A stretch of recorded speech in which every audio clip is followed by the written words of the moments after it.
प्यारे साथियों, आप सभी को जय भीम, नमो बुद्धाय। आज हम चर्चा करते हैं अशोक चक्र पर। जी हाँ, जो भारत देश के राष्ट्रीय ध्वज तिरंगे के बीच में स्थित है। ये जो अशोक चक्र है, इसमें 24 तीलियां हैं।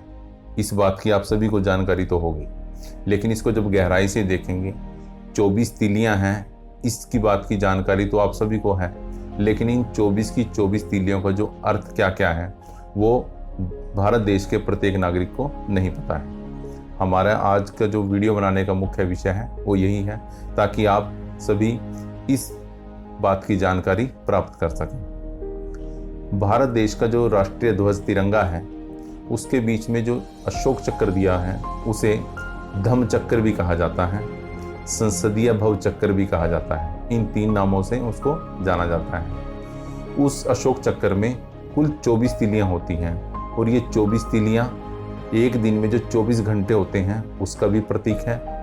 और 24 तीलियों में किसी भी 2 तीलियों के बीच का जो अंतर होता है, उसके बीच का जो कोण होता है वो पेंसिल के कोण की तरह 15 डिग्री का होता है। पहली तीली का अर्थ होता है संयम, दूसरी है आरोग्य, तीसरी है शांति, उसके बाद आती है त्याग, क्षमता, सेवा, फिर मैत्री, प्रेम, बंधुत्व, इसके पश्चात कर्तव्य, सहकार्य और न्याय।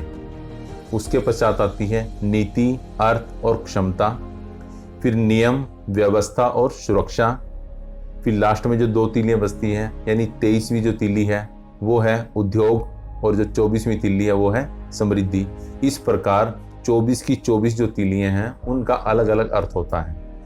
अशोक चक्र में आपने देखा है कि बीच में जो 24 तीलियां हैं उनका जो आकार है, उनका जो कोण है, एक पॉइंट की तरफ होता है। पेंसिल की जो नोक होती है उसका एक पॉइंट होता है। इस तरीके से 24 की 24 तीलियों का एक तीर के निशान की तरह एक त्रिकोणा आकार होता है। लेकिन उसके पश्चात भी एक चक्कर होता है, इसकी एक बाउंड्री होती है जो इन 24 की 24 की तीलियों का एक दायरा निश्चित करती है कि कोई भी चीज़ है एक दायरे तक सीमित है।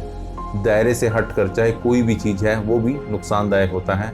यदि आप धैर्य रखते हैं लिमिट से ज़्यादा, वो भी नुकसानदायक होता है। यदि आप अधिकार रखते हैं, उसका दुरुपयोग करते हैं लिमिट से ज़्यादा, वो भी नुकसानदायक होता है। इसी तरह कोई भी जो चीज़ है, कोई भी जो नियम है, वो एक दायरे में सीमित रहते हैं। यही भारतीय संविधान के कानून में दिया हुआ है। और ये जो अशोक चक्र है, ये जो धम्म चक्र है, ये तथागत गौतम बुद्ध के द्वारा दिए गए संदेशों के आधार पर ही धम्म चक्र के रूप में विख्यात है। राष्ट्रीय ध्वज तिरंगे में जो अशोक चक्र है वो सम्राट अशोक के काल में बनाए गए।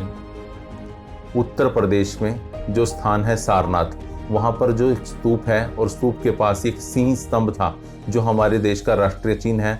उस सिंह स्तंभ में जो अशोक चक्र दिया हुआ है वहाँ से लिया गया है। यही हमारे देश की एक राष्ट्रीय धरोहर में शामिल है। आप सभी ने इसको बड़े ध्यान से सुना, आप सभी को बहुत बहुत साधुवाद। आप सभी बुद्धिजीवी साथियों से एक नम्र निवेदन कि आप इस वीडियो को कम से कम 5 व्यक्तियों को तो शेयर जरूर करें, ताकि ज्ञान की वृद्धि हो और आपके मन में जो अन्य क्वेश्चन हैं वो हमारे YouTube चैनल पर डालें, ताकि हम उनसे संबंधित जानकारी आप तक पहुंचाएं। आप सभी से फिर नम्र निवेदन कि आप हमारे YouTube चैनल को लाइक कीजिए, सब्सक्राइब कीजिए और शेयर कीजिए। जय भीम, नमो बुद्धाय।